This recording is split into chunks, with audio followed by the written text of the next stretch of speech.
जंतर मंतर रे गणतांत्रिक उपाय छात्र छात्री माने जो भाई आंदोलन करुले पुलिस जो बर्बर आक्रमण होता संपूर्ण भाव में अगणतांत्रिक एवं मुझे घोर निंदा करी छात्र छात्री मानू मनर कथा कहवाई दिज्वना एवं से राजरास्ते आसवाई बाध्य कर गणतंत्र रहा क्यों जड़े समाजसेवी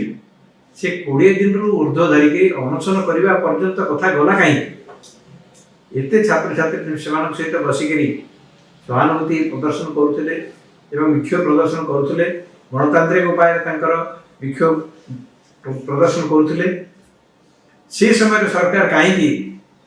कौन प्रकार आलोचना को आसिले ना से जो मनरे क्षोभ अच्छी प्रशमित करने कौन प्रकार चेष्टा कले ना कहीं सरकार कार्य को तीव्र निंदा कर।